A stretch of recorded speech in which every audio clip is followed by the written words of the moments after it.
మీ ఎలాంటి వ్యాపార ప్రకటనలకైనా వెంటనే మా ఛానల్ సంప్రదించండి. నమస్తే. ఈరోజు మన స్టూడియోలో ప్రముఖ ఆధ్యాత్మికవేత్త, ఆస్ట్రాలజర్, దత్తాత్రేయ గణపతోపాసకులు మురళీధర్ శర్మ గారు ఉన్నారు. సో గురుగారితో మాట్లాడేద్దాం.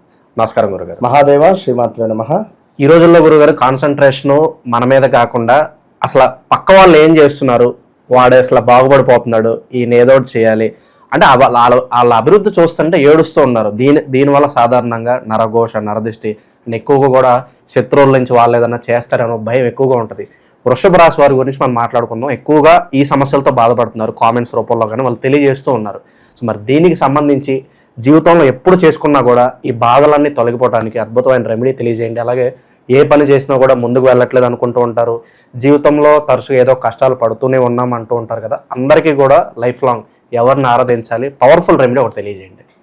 సో మనకు వృషభ రాశి అనగానే ముఖ్యంగా ఈ యొక్క కృత్తికా నక్షత్రం యొక్క 3 పాదాలు, రోహిణి నక్షత్రం కూడా రావడం జరుగుతుంది.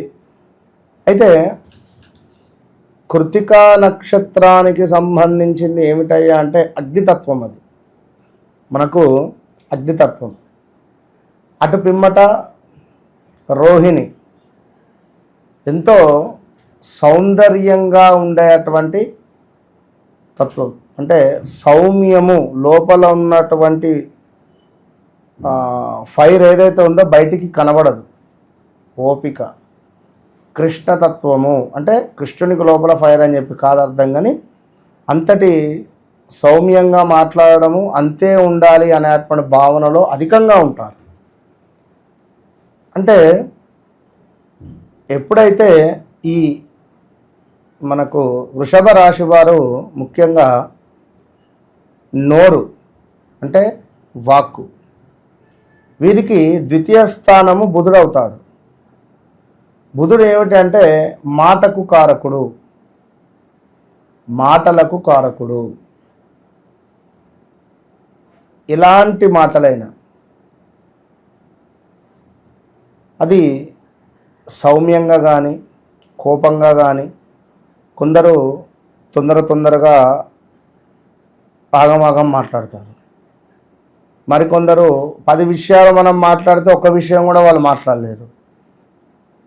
కొందరికి చిన్నతనంలో మాటలు లేటుగా వస్తాయి, మరికొందరికి కొంత స్పష్టంగా ఉండదు.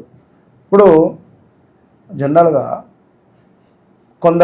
కొందరు నేను చూశాను, నమస్తే భగవాన్ శ్రీశ్వర మహాదేవాద్రి మగాద్రి ప్రాంతగాద్రి స్వాహ అంటారు.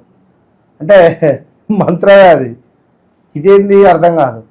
నమస్తే అస్తు భగవన్ విశ్వేశ్వరాయ మహాదేవాయ త్రయంబకాయ త్రిపురాంతకాయ త్రికాగ్నికాలాయ కాలాగ్నిరుద్రాయ నీలకంఠాయ మృత్యుంజయాయ సర్వేశ్వరాయ సదాశివాయ శ్రీమన్మహాదేవాయ నమః. ఇది ఎంత స్పష్టంగా అనిపించింది, ఎదుటి వ్యక్తికి కూడా గూస్ బంప్స్ అవుతుంది. అయ్యో అంటే మన మాట ఇందులోనే అర్థం చేసుకోండి. ఇక నేను ఇంతకుమించి ఎక్కువ నేను చెప్పను. కనుక ఈ వృషభ రాశి వారికి బుధుడు నీచపడితే వారి జన్మ జాతకంలో ఫస్ట్ చెప్పినట్టుంటుంది. దీనివల్ల ఏమవుతుంది తెలుసా? క్రిటిసిజం ఉంటుంది, ఎక్కిరించడం ఉంటుంది, వెటకారం ఉంటుంది, నవలపాలు అవుతూ ఉంటారు నలుగురు. దీనివల్ల ఇబ్బందులు ఎదుర్కొంటారు. స్వతహాగా చేసుకున్నటువంటి స్వయం కృపారాధన వల్ల వీరు ఇబ్బంది పడతారు తొందరపడి. ఇక బుధుడు ఎవరికైతే బాగుంటారో వారు త్రివిక్రమవుతాడు, రైటరు. అంటే అద్భుతమైనటువంటి కవిత్వాలు రాయడం కానీ, చాలా చక్కగా మాట్లాడడం కానీ, ఈ బుధునికి ఇంకా మనకు శుక్రుడు కానీ, లేదా ఇంకా ఒకవేళ శని కానీ, గురువు కానీ తోడైతే ఇక చెప్పలేము. ఇక రాహు ఉన్నా పర్వాలేదు కొంతమేర, అంటే వీరి లగ్నాన్ని బట్టి. అంటే సూర్యుడు కుజుడు కనుక కలిసి ఉంటే అంత గంభీరంగా ఉంటుంది. సో వీరికి ఎందుకు ఇంత విషయం చెప్పడము అంటే, ఎవరి జాతకంలో అయినా మన జాతకులు నెంబర్ 5 నాడు పుట్టినా, బుధుడు వీరికి నీచంగా ఉన్నా, అదేవిధంగా చంద్రుడు వీరింట్లో ఉచ్చబొందుతాడు. సో అధికంగా వీరు వాటర్ను వేస్టేజ్ చేసిన, తల్లిని ప్రేమగా చూసుకోకున్నా, అదేవిధంగా అందంగా తయారు కాకున్నా తప్పే. ఇక్కడ మళ్ళీ ఇదో బాధ. శుక్రుడు అధిపతి వీరి మన లగ్నానికి. శుక్రుడు అంటే ఏంది? అందగాడని శుక్రుడు అంటే. నువ్వు శుక్రుడిని దగ్గర పెట్టుకొని అంటే అన్ని రకాలుగా ఉన్నా అబ్బో ఇది ఎందుకు మాసిపోతుంది కావచ్చు, సెంటు పర్ఫ్యూమ్ కూడా అయిపోతుంది కావచ్చు, ఏమైనా పౌడర్ వేసుకుందాం అనుకున్నా ఏమైనా పర్ఫ్యూమ్స్ ఏమైనా ఉన్నాయి కదా ఉండని కొందరు చూస్తూ మురిసిపోతారు. బీరువాళ్ళల్లో చీరలు వందలు ఉంటవి, కట్టుకుందామంటే ఇది కాకుండా ఇది కట్టుకోరు. అంటే శుక్రుడిని మనం ఎప్పటికప్పుడు యాక్టివేషన్ చేసుకోవాలి. అదే శుక్రుడు మళ్ళీ వీరికి నీచంలో ఉన్నట్టయితే వీరి జన్మలో ఇబ్బంది. మరి ఇవన్నీ విషయాలు ఎట్లా తెలుస్తాయి? వీరు 5వ తారీఖు జన్మించారా, లేదా ఒకవేళ 8వ తారీఖు జన్మిస్తే నెంబర్ 1 వీళ్ళకి మైనస్ అవుతుంది. Number 1 minus. నెంబర్ 1లో ఉండేటువంటి 1వ తారీఖు వివాహం చేసుకున్నా, 1వ తారీఖు రోజు వీరేమైనా వాహనం కొన్నా, 1వ తారీఖు రోజు వీరు ఏమైనా ఆఫీస్ లైక్ ఏమైనా ఓపెన్ చేయాలనుకున్నా, వీరు జాబ్లో జాయిన్ అయినా చేయలేరు, ఇబ్బంది అవుతుంది. అదేవిధంగా వీరు ఒకవేళ 7వ తారీఖు జన్మించారనుకుందాం, మరి వీరికి సంబంధించింది ఏం మైనస్ ఉంటుంది అనేది ఖచ్చితంగా తెలుసుకోవాలి. వాళ్ళు తెలుసుకొని ముందుకు వెళితే వారి బ్యాంకు డీటెయిల్స్, వారి ఫోన్ నెంబరు, నేను సుమారుగా 100 మందికి నేను సజెషన్ చేసిన. నిజంగా ఆ 100 మందిలో 95% కూడా సక్సెస్ రేట్గానే ఉన్నారు. వారి డేట్ ఆఫ్ బర్త్ కానీ వారికి ఒక లక్కీ నెంబర్ను తీసుకొని వారికంటూ అది ఇవ్వడం ద్వారా, అంటే వారి జాతకాన్ని బేస్ చేసుకొని వారు ఎడదిక్కు ఫేస్ ఇంట్లో ఉండాలి, వారు చేసే అటువంటి పూజ ఏ మంత్రాన్ని చదువుకోవడం ద్వారా అధికంగా ఏం చేయాలి అనేటువంటి విషయాలన్నీ కూడా మనము వారికి సజెషన్ చేయడం జరిగింది.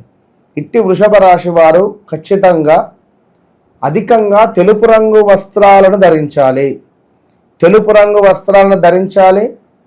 ఖచ్చితంగా పర్ఫ్యూమ్ కొట్టుకోవాల్సింది, పర్ఫ్యూమ్ వాడాలి, సెంటు కొట్టుకోవాలి. రెండవ విషయము, సెంటు గులాబీ పుష్పాలు ఉంటుంది. సెంటు గులాబీ పుష్పాల యొక్క మాల అమ్మవారికి సమర్పించాలి. లక్ష్మీ అమ్మవారికి ప్రతి శుక్రవారం సమర్పించాలి.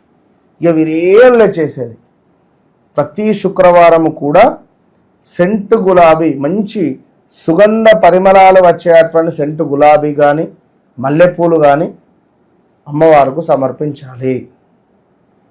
ఎట్ ద సేమ్ టైం ప్రతి శుక్రవారము వారి వివాహం జరిగితే వారి భార్యకు పూలు తీసుకొని పోయి ఇవ్వాలి.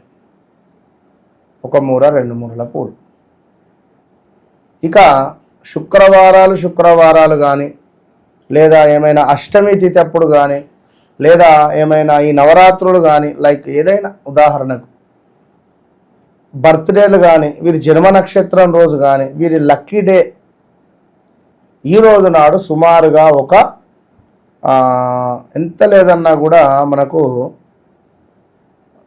ఏదన్నా దేవాలయంలో చక్కగా ఎరుపు రంగు చీరలు కానీ, మల్లెపూలు కానీ, ఎరుపు రంగు గాజులు కానీ, ఇవి సువాసినీలకు వీరి భార్య చేతుల మీదుగా దానం ఇప్పించాలి.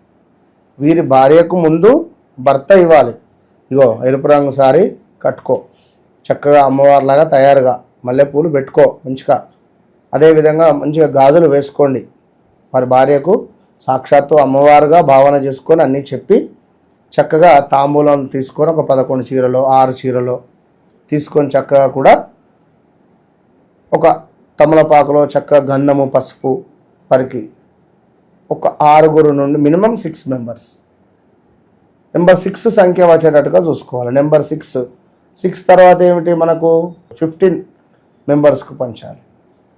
లేదు అనుకుంటే 24 ఇట్లా వీరికి మీరు పంచడం ద్వారా సూపర్ రిజల్ట్ ఉంటుంది. పెళ్లి కాని వారికి కూడా ఏదన్నా రెమెడీ ఉంది? పెళ్లి కాని వారు కూడా దేవాలయానికి వెళ్ళి అమ్మవారికి ఎరుపు రంగు క్లాత్ను అమ్మవారి ముందు పరిచి ఆ గర్భగుడి ముందు ఎరుపు రంగు యొక్క క్లాత్లో 108 ఎరుపు రంగు గాజులను పట్టుకొని పోవాలి. చక్కగా ఒక్కొక్క గాజు పెడుతూ అమ్మవారు ఒక్కొక్క నామం చెప్పాలి. ఒక్కొక్క నామం చెప్తూ అందులో పెట్టేసి మొత్తము కూడా మూట కట్టి అమ్మవారి దగ్గర పెట్టాలి. పెట్టిన తర్వాత అర్చన చేయించుకున్న తర్వాత ఆ మూటను తీసుకొని ఇంటికి వెళ్ళిపోవాలి. మళ్ళీ నెక్స్ట్ శుక్రవారం రావాలి. మళ్ళీ యాజ్ ఇట్ ఈజ్ ఈ మూటను ఓపెన్ చేయాలి. మళ్ళీ అందులో ఒక్కొక్క గాజు పెట్టాలి. పక్కన పెట్టేసి గాజులను మళ్ళీ అమ్మవారి నామాలు చదువుకొని ఒక్కొక్క గాజు పెట్టి ఇట్లా 6 శుక్రవారాలు చేయాలి. చేసిన తర్వాత ఈ 6వ శుక్రవారం రోజు చక్కగా అమ్మవారికి చక్కెర పొంగలు కానీ లేదా కట్టె పొంగలు కానీ మనకు పులిహోర కానీ చేయించాలి. చేయించి నివేదన చేయించి చక్కగా కూడా ఈ గాజులను అందరికీ పంచాలి. మ్యాక్సిమం మనిషికి ఒక 4 లేదా 6 ఇటు 3 ఇటు 3 నెంబర్ 6 సంఖ్య వచ్చే విధంగా స్త్రీమూర్తులకు పంచడం ద్వారా అతి శీఘ్రంగా వీరి పనులైతే. వృషభ రాశి జాతకులు ఎవరైతే ఉన్నారో వారు ఆర్థికపరమైనటువంటి ఇబ్బందులలో ఉండేటువంటి వారు వీరి లైఫ్ టైం మొత్తము కూడా అష్టమి తిథి రోజు నాడు చక్కగా కూడా ఆవుల వద్దకు వెళ్ళి వాటికి కుదిరితే స్నానాది కార్యక్రమాలు చేయించి అలంకరణ చేసి చక్కగా కూడా పుష్పాలతో పూజించి ఈ ఆవులను పట్టుకొని వాటికంటే గ్రాసం లైక్ అవన్నీ ఫుడ్ రిలేటెడ్ కూడా అన్ని పెట్టిన తర్వాత ఈ ఆవులను పట్టుకొని సుమారుగా ఒక 10-11 అడుగులను వేయాలి ఆ యొక్క మట్టిలో అక్కడ ప్రాంతంలో. వేసిన తర్వాత ఈ గోవులు నడిచినటువంటి ఆ గోధూళి ఏదైతే ఉంటుందో దానిని తీసుకొని చక్కగా కూడా బొట్టుగా పెట్టుకోవడం ద్వారా విశేషమైనటువంటి సౌభాగ్యాన్ని అదేవిధంగా సిరి సంపదను ఇది ఇవ్వడం జరుగుతుంది.